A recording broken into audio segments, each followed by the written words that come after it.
오늘 말씀의 제목은 주의 강림을 대망하자입니다. 여러분, 우리나라에는 각 지방마다 망부석에 얽힌 설화가 많습니다. 이 망부석이라는 게 발알망자에다가 지아비 부자, 돌석자 이렇게 써가지고 남편을 기다리는 돌이란 그런 뜻이죠. 우리의 전통 정서가 배어 있는 기다림을 상징하는 것입니다. 떠나간 남편을 하염없이 기다리다가 결국 돌이 되었다라고 하는 그런 얘기인데요. 이게 다른 게 아닌 돌로 표현했던 그 이유는 돌이 돼서도 또 여전히 그 남편을 기다린다, 이런 의미가 있지 않나 생각이 됩니다. 그런데 왜 돌이 되도록 기다리는 거죠? 왜 돌이 되도록 기다릴까요? 바로 그 남편을 기다리는, 그 바라는, 그 원하는 그 마음 때문 아닐까요? 바로 사랑이죠. 그래서 이 망부석에 얽힌 이 설화들은 거의 다 사랑 이야기가 많습니다. 자, 그래요 여러분, 우리가 무엇을 사랑하거나 무엇을 바라거나 무엇을 원하면 항상 그 무엇을 기다리게 되어집니다. 기다리게 되어지죠. 그것이 사람이든 물건이든 뭐든 간에 상관없이 사랑하고 바라고 원하는 것을 기다리게 되어져요. 자, 그래서 여러분, 우리 사람은요 항상 끊임없이 뭘 사랑하고 바라고 원하지 않습니까? 그렇기 때문에 우리 사람의 인생은 이렇게도 말할 수 있어요. 기다림의 인생이다. 기다림의 인생이다.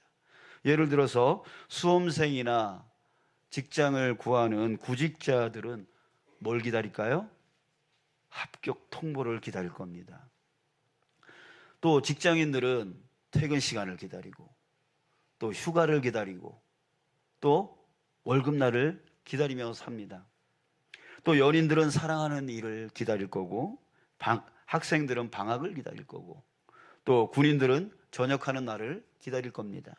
또 추운 겨울에는 따스한 봄 햇살을 기다리고, 농부들은 추수 때를 기다리고, 가뭄이 오면 단비를 기다리고, 또 장마철이면 빨리 이 장마가 끝나기를 기다립니다. 암투병하는 이들이 있습니다. 이들은 완치 판정을 기다리고 있습니다. 임산부는 아이의 출산을, 또 엄마는 자녀의 귀가를 기다립니다. 자, 이렇게 우리의 삶은 곧 기다림의 삶이다 라고 하는 거예요. 자, 그런데 여러분, 우리 인생의 최고의 기다림은 무엇일까요? 무엇을 기다리고 사는 게 최고의 우리에게, 우리 인생에 가장 유익이 되어지는 것일까요? 앞에서 언급한 기다림은 분명 우리에게 유익을 주고 또 기쁨을 줄 수 있습니다. 하지만 그런 것들은 순간적인 유익입니다. 순간적인 기쁨입니다. 자, 우리에게 영원한 것을 줄 수가 없어요. 그래서 우리에게 진정한 유익되어지는 기다림은 어떤 유익이냐면 영원한 것을 기다리는 기다림이라는 거죠. 그러기에 우리는 인생을 어디다 초점을 맞춰야 될까요? 그냥 내 눈앞에 있는 그런 유익과 기쁨에 우리가 초점을 맞추며 살아가는 게 아니라 영원한 것, 나에게 그 영원한 것을 바라보며 거기에 집중하며 거기에 초점을 맞추며 살아가는 인생이 되어져야 된다는 거예요. 지금으로부터 약 2800년 전에 이스라엘의 남왕국 유다의 수도인 예루살렘을 중심으로 하나님의 말씀을 전하는 한 선지자가 있었습니다. 그는 바로 이사야 선지자입니다. 이사야가 예언하던 당시 근동 지역의 패권을 쥐고 있었던 나라가 바로 아수르라고 하는 나라인데요, 이 아수르는 그들이 정복한 나라마다 잔혹한 탄압으로 자신들의 지배에 복종하게 만드는 방식을 취했습니다. 자, 이러한 때에 유다는 하나님, 그 유일신앙을 잊어버렸어요. 그리고 이방신들을 함께 섬기는 혼합주의가 팽배해 있었습니다. 여러분, 어려울 때에 오히려 하나님을 더 붙들어야 되는 거 아니에요? 그죠? 힘들 때 하나님 더 생각해야 되는 거 아니에요? 자, 그런데 오히려 이 이스라엘 백성, 이 유다 백성들은 부강하고 힘 있는 나라의 신, 그 신을 부러워했어요. 야, 저들은 신이 어떤 신이길래 저렇게 부강할까? 저렇게 힘이 있을까? 이런 것들을 부러워했어요. 그래서 그 신을 가지고 와서 하나님께 제사 드리는 그 제단 위에다가 올려놓고 그 신에게 제사를 드렸던 거예요. 그러면서 하나님께 드려지는 그 제사는 형식적으로 죽어가고 하나님으로부터 더 멀어지는 그런 일들을 이 유다 백성들이 하고 있었던 것입니다. 이사야 선지자는 이런 유다의 상황을 보고 개탄을 했습니다. 가슴을 쳤습니다. 5절을 보겠습니다. 이렇게 말합니다. 하나님께 호소합니다. 주께서 기쁘게 공의를 행하는 자와 주의 길에서 주를 기억하는 자를 선대하시거늘 우리가 범죄함으로 주께서 진노하셨사오며 이 현상이 이미 오래되었사오니 우리가 어찌 구원을 얻을 수 있으리까? 가슴을 치면서 하나님 앞에 호소하고 있는 거예요. 그런데요, 이사야는요, 여기서 우리가 범죄함으로 주께서 진노하셨사오며 라고 말하고 있어요. 자, 이는 유다 백성이 하나님께 범죄하고 있다는 것을 말하고 있는 거고, 또 그로 말미암아 하나님이 진노하고 계시다라고 하는 것을 말하고 있습니다. 근데 여러분, 여기서 보면 이사야는요, 우리가 범죄함으로 라고 하면서 우리라고 하는 표현을 썼다는 얘기예요. 여러분들, 이것은 정말 놀라운 것입니다. 우리라는 표현을 썼어요. 여러분, 우리라고 하는 말을 쓸 때에 무슨 뜻이에요? 바로 나를 포함하고 있다는 얘기죠. 나를 포함하고 있다는 말이에요. 이사야는요, 유다 백성들이 하나님을 떠나서 이방신을 따르고 이방 민족에게 아부하고 있을 그때에, 하나님으로부터 멀어지고 있을 그때에 이사야 선지자는 누구보다 하나님을 따랐던 사람이었습니다. 하지만 그는 나는 옳으니까 너희들은 그러다, 너희들은 잘못됐다, 이렇게 말하지 않았다는 거예요. 나는 하나님을 따라갔는데 너희들은 하나님을 따라가지 않았다라고 그렇게 말하지 않았다는 거예요. 자기를 포함해서 유다 백성이 하나님께 범죄했다라고 말하고 있습니다. 그러기에 이사야의 이 개탄은, 가슴을 치는 이 개탄은 유다 백성을 향한 비난과 불평이 아닙니다. 하나님께 범죄를 행한 철저한 자기 반성이었습니다. 자기 반성이었어요. 그리고 하나님께 우리가 어찌 구원을 얻을 수 있겠습니까? 라고 하면서 자기 자신을 포함한 그 유다 백성들의 구원을 하나님께 호소했던 거예요. 나는 옳게 살았는데 저들은 죄를 지었습니다라고 하면서 그 유다 백성들을 탓하는 그런 개탄이 아니었어요. 자기를 포함해서 우리 모두의 이 범죄를 용서하여 달라고 하나님 앞에 구했던 거예요. 사랑하는 여러분, 성경에 보면 하나님께 아주 신실했던 많은 믿음의 사람들이 많이 나옵니다. 자, 그런데 그들의 모습을 한번 보십시오. 그들은 자기는 하나님께 신실했다라고 하는 것으로 남들을 비난하지 않았습니다. 오히려 그들을 도와줬어요. 오히려 그들을 위해서 중보기도 했어요. 여러분, 아브라함이 그랬습니다. 조카 롯이 소돔과 고모라 땅에 살면서 잘못된 삶을 살았지만 그가 위험에 처했을 때 318명의 군사를 일으켜서 그 조카 롯을 구출해 옵니다. 야, 너 그 소돔과 고모라 그런 땅에서 사니까 네가 잘못된 삶을 사는 거 아니야? 그런 고난이 오는 거 아니야? 라고 하면서 탓하지 않았어요. 오히려 그를 구출하기 위해서 군사를 일으켜서 그를 목숨 걸고 구출해 오는 거예요. 또 모세를 보십시오. 시내산에 올라가서 40일 동안 하나님과 교제를 나눌 때에 그의 얼굴에 광채가 나서 얼굴의 수건을 가리지 않으면 안 될 정도로 빛이 났습니다. 거룩해졌다는 얘기예요. 자, 그런데 그동안에 그 백성들은 금송아지를 만들어 놓고 우상을 섬기고 있었어요.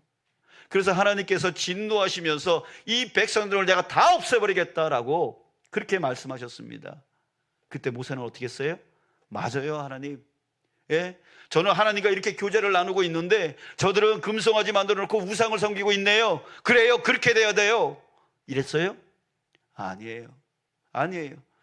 그들을 탓하지 아니하고 오히려 그들을 위해서 중보기 됐던 사람이 바로 모세였습니다. 하나님, 저들을 용서해 주십시오. 용서해 주십시오 하면서 무슨 말까지 했냐면, 그렇게 하지 아니하시면 하나님의 그 생명책에서 나를 지워주십시오, 나의 이름을 지워주십시오 라고까지 그렇게 호소를 했습니다.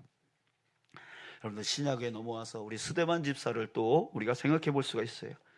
이 스데반 집사는 복음을 전하다가 사람들에 의해서 돌에 맞아 죽을 지경이 됐습니다. 그런데요, 오히려 이 스데반은 돌 던지는 그 사람들을 향해서 하나님께 기도합니다. 뭐라고요? 주여 이 죄를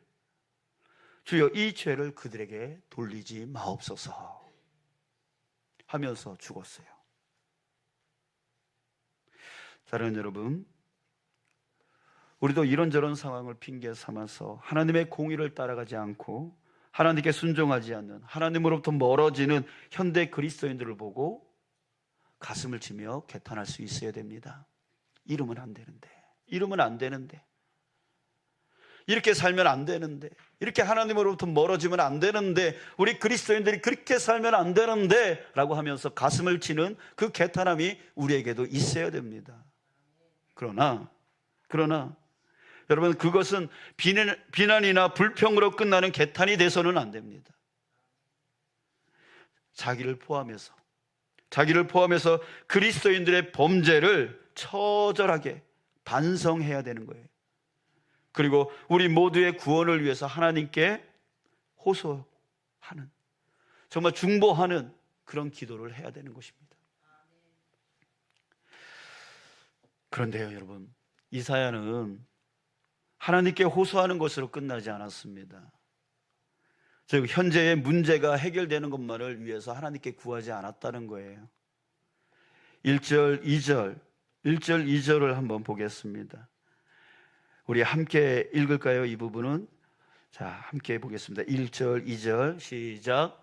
원하건대 주는 하늘을 가르고 강림하시고 주 앞에서 산들이 진동하기를 불이 섭을 사르며 불이 물을 끓임 같게 하사 주의 원수들이 주의 이름을 알게 하시며 이방 나라들로 주 앞에서 떨게 하옵소서.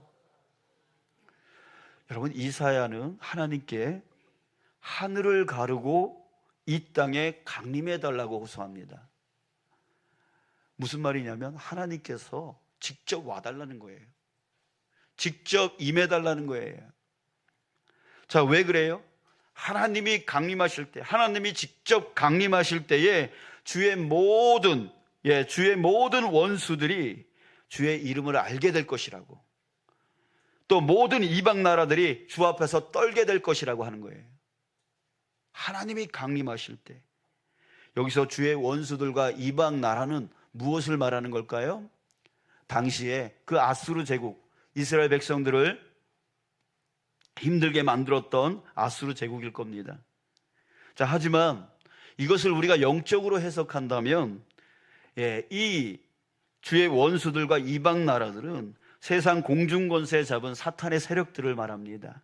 바로 세상을 죄악 속에 빠뜨리게 만들고 또 믿는 자들을 넘어지게 만들려고 현혹하고 유혹하는, 그래서 우는 사자와 같이 끊임없이 공격하는 그런 영적 세력들, 악의 영의 세력들을 말하는 거예요. 이들로 인하여 우리는 고통을 받습니다.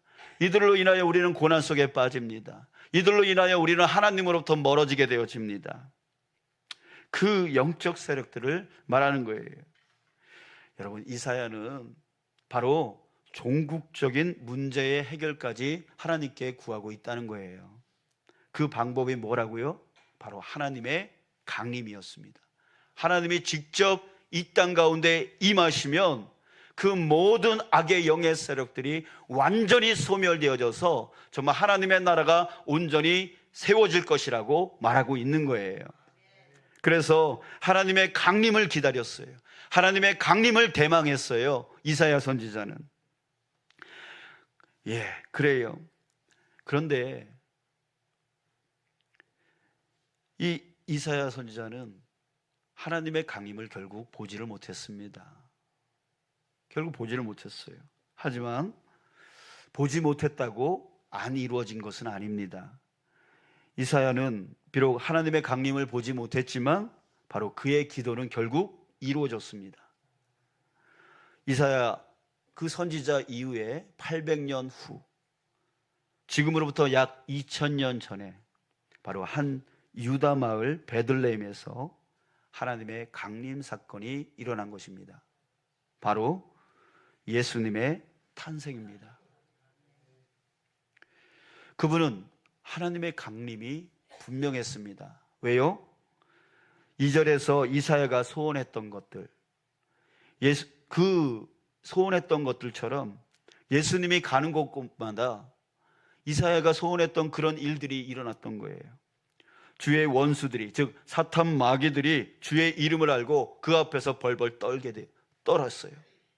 그리고 귀신들이 쫓겨나고 질병의 묶임에서 풀어지고 절망의 억압에서 소망으로 다시 일어나게 되어진 거예요. 예수님이 가는 곳곳마다 그런 일들이 일어나게 되어진 거예요. 그래서 그 모습을 보면서 하나님의 강림이 분명했던 것입니다. 자, 그러나 예수님은 짧은 인생을 사셨죠? 십자가에 죽으셨어요. 왜요? 그러실 수밖에 없었던 거예요. 왜요? 바로 하나님과 단절되게 만들었던 그 죄로 인하여 그 죄를 다 짊어지고 가셔야만 했던 것입니다. 그래야지 우리가 하나님과 연결되어져서 하나가 되어지는, 하나님께로 나아갈 수 있는 그 길이 열릴 수 있었던 거예요. 그래서 예수님은 그 짧은 인생이었지만 바로 십자가의 그 죽음을 통하여 하나님과 우리를 연결시켜 주셨던 것입니다.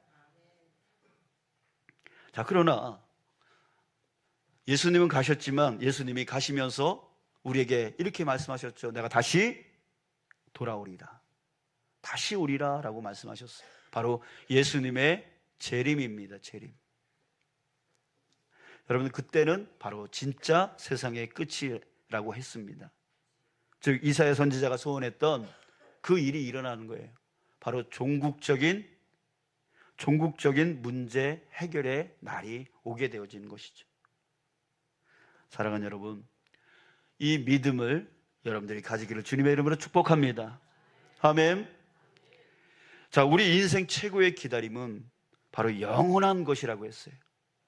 영원한 것을 기다리는 것이 우리 최고의 기다림이라고 했습니다. 여러분, 그게 무엇입니까? 바로 예수님의 재림을 기다리는 것입니다.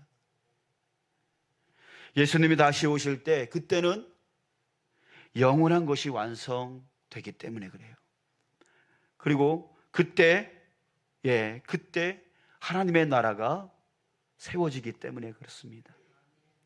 여러분, 그렇기 때문에 우리는 그때를 기다려야 돼요. 그때를 기다리며 그때를 준비하며 살아가는 그런 자가 되어야 되는 거예요. 바로 내 눈앞에 무엇을 먹을까? 무엇을 입을까? 어떻게 살까?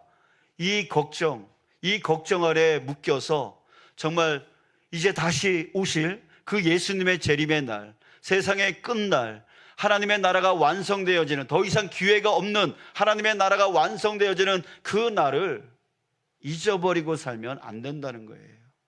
잠시 잠깐의 유익, 잠시 잠깐의 그 기쁨, 그것을 위해서만 우리가 살 것이 아니라 이제 종국적으로 오게 되어질 그 결말의 날, 그 심판의 날, 그 마지막 날, 예수님의 그 재림의 날을 우리 바라보면서 그 날을 준비하며 살 수 있는 그런 지혜로운 자 되어야 된다는 거예요.